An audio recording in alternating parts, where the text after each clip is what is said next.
This is a 4x4 vault door, and the reason it's made out of note blocks is because it opens when you click on it. If you've been doing redstone for a very long time, you might remember that these sorts of doors have existed before, such as this 3x3 by the Gunmaster Digital, which opens when the note block is clicked, and then closes when it's clicked again. So if this door was made many years ago, what makes this design so special? Well, the thing about this door is that it opens when any of these note blocks are clicked. I could click this one, or I could click this one,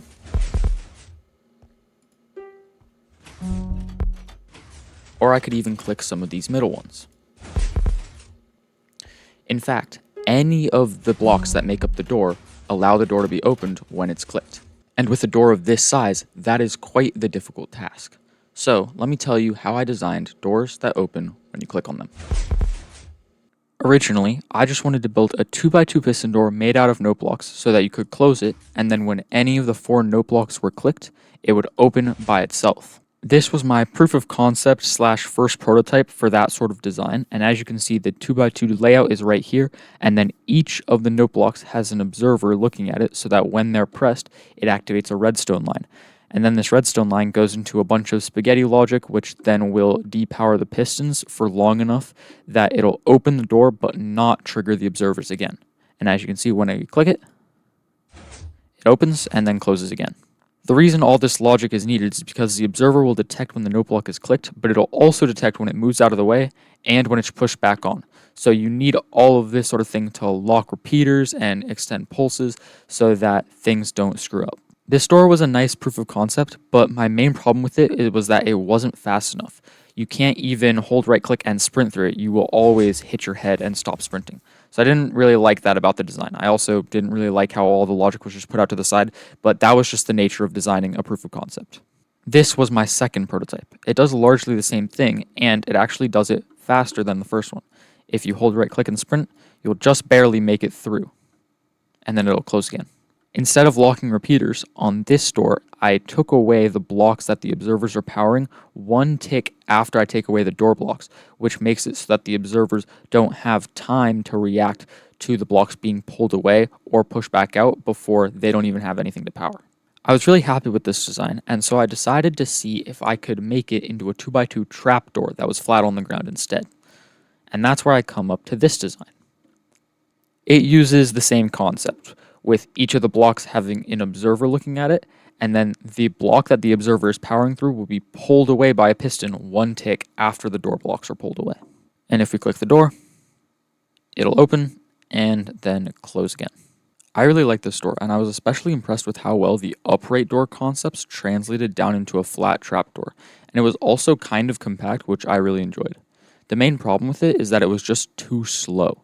When you open a upright door, you can sprint at it and be right-clicking, and you can't go through the door any faster. But when you're standing on top of a trapdoor that opens, it's painfully obvious just how long it takes for the door to open. When I right-click it, you can just see that it takes a really long time for it to open. I did try to make the door faster by trimming down some of my timings and whatnot, but it really didn't make a difference, and the door just felt incredibly long with all of these observers that I was using, having to connect them all into one big line and then do all the logic with it. So my next question was, did I really need to be using observers? The answer is actually a little bit more complicated.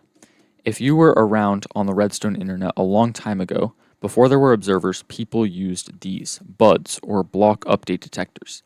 And they use this piston, which is being quasi-powered by this redstone block, so that whenever it's given a block update, like a note block being hit, it'll activate and then reset itself once it's no longer being powered since the redstone block was pushed upwards.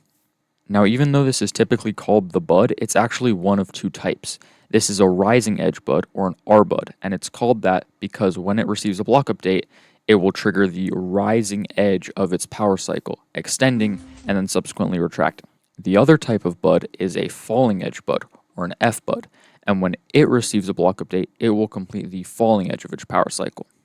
You can set one up by giving the piston quasi power, and then you can give it a block update, which I'm going to do by breaking this grass, and then it will be extended, and then you can break your quasi power, and now the piston will be extended without any power source around it. Now, when it receives any type of block update, it'll retract itself, completing the falling edge of its power cycle. So when the note block is clicked, it'll retract it automatically. This is really, really useful for creating doors that open when you click on them. And I tried to prototype something like that up here, making one corner of the trapdoor that would open with these new F-butting pistons. And it does work. When these note blocks are clicked, everything's retracted, and then it's extended back out by this redstone block, which uses these slime blocks to go sort of in a circle. It goes in to power the pistons, up to quasi-power them, and back out to remove the quasi-power, which will then leave them F-butted just like this. So they're not currently receiving power from anything, and when they receive a block update, they retract. So naturally, the next step was to take one of these corners and make 3 more, combining them all into one door, this updated trapdoor. It uses the same module you can see right there, but just on all 4 corners, and when you click it, it will open almost instantly. I also decided to ditch the timing mechanism for this door and have it extend back out when you hit these tripwires, so you can fall through and watch the door close behind you. So now that I had used these new F-buds to successfully create an actual door, I wanted to go back to making upright doors and see if I could apply the same sorts of concepts to those. But I decided to skip the 2x2 entirely and go straight for 3x3.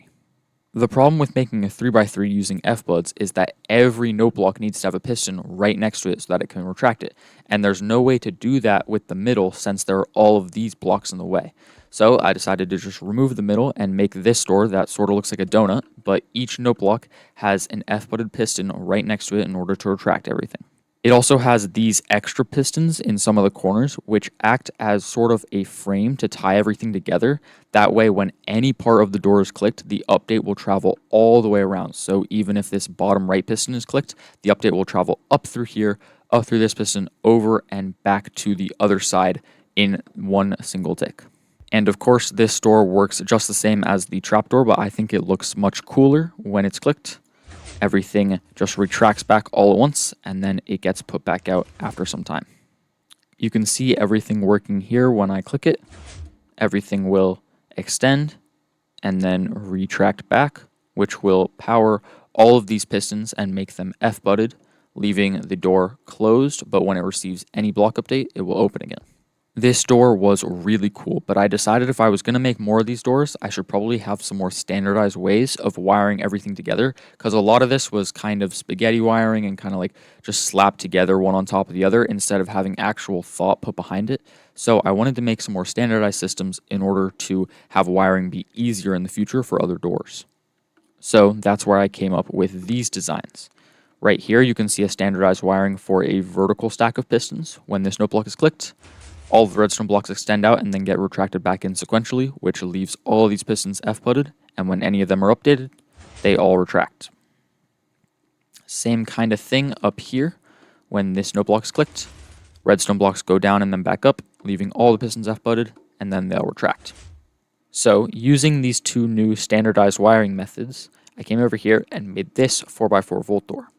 This vault door is double-sided, and it uses all of those new standardized wiring methods like this right here. You can see the tower of redstone blocks and a sort of miniaturized version for the top since we only need to power a few pistons in certain ways.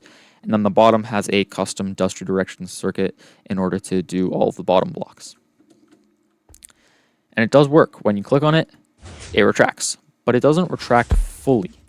If you could see it there, these middle blocks only go once. They don't retract fully into the frame. You can see it right here. They're sort of still sticking out a little bit. So my next step was pretty obvious. I needed to make an F-butting double piston extender. Once I had made a double piston extender, I could make a door like this, which opens fully. Right there. This is the double piston extender design that I used for that door. When this note block is clicked, it F-buds both of these pistons and extends the note block out 2 blocks, and then this inner circuitry handles retraction, so when the note block's clicked, it brings it all the way back in. This design is 1 block thick, which is pretty nice, but I did have to modify it a little bit in order to fit it into the door, making it 2 blocks thick and 1 block shorter. I also made a downwards facing version implemented into the door directly with these redstone blocks right here. And when the door is clicked, you can see the bottom ones will retract to the sides, but these top 2 blocks will retract upwards, just like that. I also decided to ditch the timers again and go back to activating the door, but instead of with tripwire, you just hit a note block on the frame and it'll bring everything back. This door is really nice. It is a fully functioning door, but it has a lot of problems.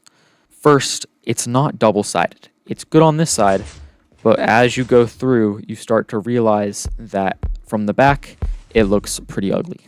It's also not seamless. When the door is open, there are these pistons in the ceiling, this redstone block in the wall, and there even has to be spaces right here so that the redstone block can be pushed down during the resetting sequence. The third problem is that when you open it, it's a little out of sync. If you look really closely, you can see that one side will open before the other. Right there. So while I was happy with this store, I wanted to try and solve some of those problems that I came across in a new design. At this point in the design process, the server I was working on was being temporarily used for a different thing, so I had to switch over to Synergy, a community-built redstone server where people make cool things and then talk with each other about them. So the first thing I wanted to do before I jumped into making a new door was to make a standardized wiring for upwards-facing F-putting. And I did that right here. When this note block is pressed, all the target blocks are retracted and then extended again, and all of these pistons are F-putted. When you click them, they obviously retract again. This is pretty nice, but it's also pretty chunky. It's 7 blocks wide in total. So I slimmed it down to a 3-block wide version, this time using detector rails. This one does the same thing, extending all the pistons, and then they can be retracted again. So I used these new wirings and a new double piston extender design that could take both of the blocks out to the side instead of having the top one go up. This time it would have both of them go out to the side at the same time, and the door would look a lot nicer and a little more synchronized, like this. So this solved the problem of the animation looking pretty bad, but it also didn't solve our other problems of it being seamless and of it being double-sided. When this one is closed, it looks just about the same as the other one. I really wanted to make a door that was both double-sided and seamless, but I would need to find a new double piston extender because both of those problems came from the double piston extender design that I was using. Right here, it's unseamless because of the redstone blocks that have to come down for the double piston extender. And it's overall just too large to have this wiring be mirrored on the other side in a compact form. So I took a break from full doors and decided to start making some better wiring, just like I had with the upwards facing butting. I made a new and improved version of the downwards butting wiring, and this one is so much simpler. It's just a redstone line and a single block update, and it works just the same. Just like that. I also made simpler wiring for a vertical stack of pistons, and it just uses repeaters instead of redstone blocks so that it won't interfere with anything next to it, and it works literally the same as well. It's just much smaller and much better in my opinion. I also made another one wide single double piston extender, and this one I think is better than the previous design because it's smaller and it's just overall a little more compact, and I think it's even tileable, but don't quote me on that. It works just the same with the note block being retracted all the way.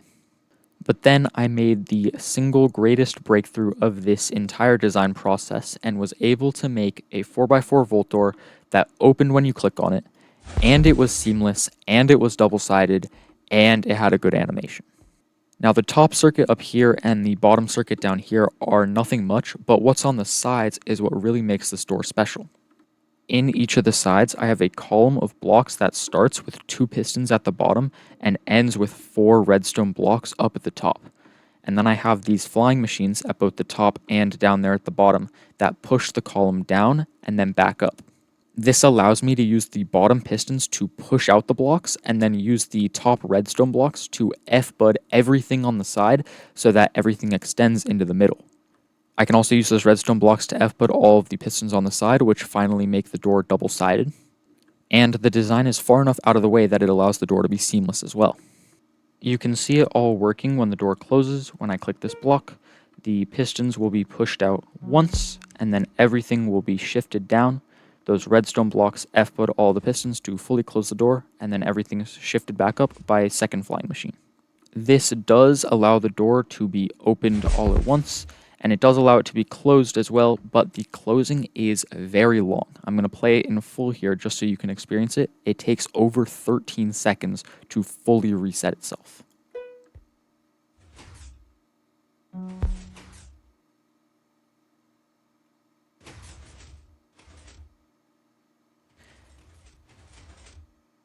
And there is the full reset. So while this door did solve all 3 of my other problems, it did introduce a new one, speed. So to give myself the best chance at solving this, I decided to take one of these side modules out and do some experimenting on it. I decided to replace those flying machines with these new block conveyors, which operate much faster.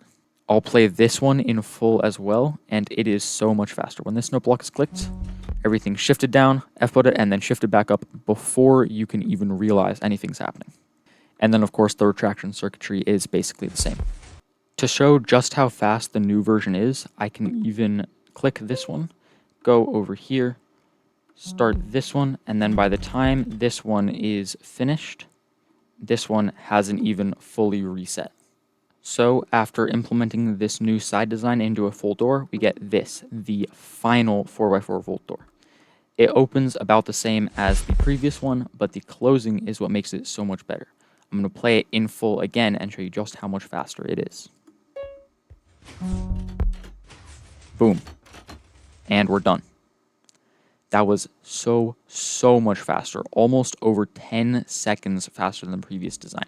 And it fits in a smaller blueprint as well.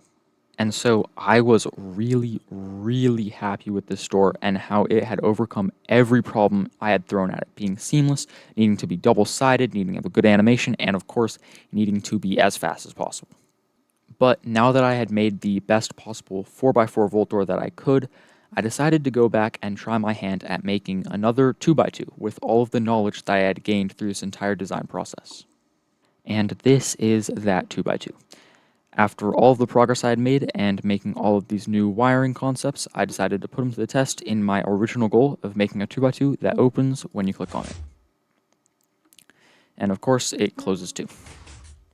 So I had completed my original goal and gone well past it in my opinion, but there was still one thing nagging at me. That one thing was the hole in the middle of this 3x3.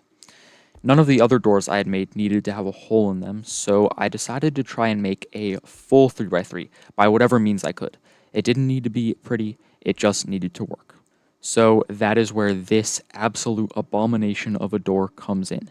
It is not double-sided, it is not seamless in any way, but it does work. The closing input is a little scuffed. It's all the way over here, but I can show it from the back and the side. When this note block is clicked, the door will close, and then all of the redstone blocks are shifted over and then powered, which will F-bud that 3x3 square of pistons to extend their note blocks out like this. And there you have your 3x3 door. And then when you open it, that change is detected by this observer to then activate all these pistons to open it, kind of like a normal 3x3 door. Seeing this in action, everything gets pulled back and then taken apart. And there you have your door open. I feel like this door is pretty different from all the other ones I designed, but I was really happy with it being able to make an actual full 3x3 instead of one with an ugly hole in the middle. So yeah, those are all of my doors that open when you click on them, with over 3 months of progress put behind this entire process. And I was really happy with what I was able to do, and it was just really fun being able to innovate in the space and sort of invent things that I've really never seen anyone else really do or do kind of anything close to. So yeah, thank you for watching, and goodbye.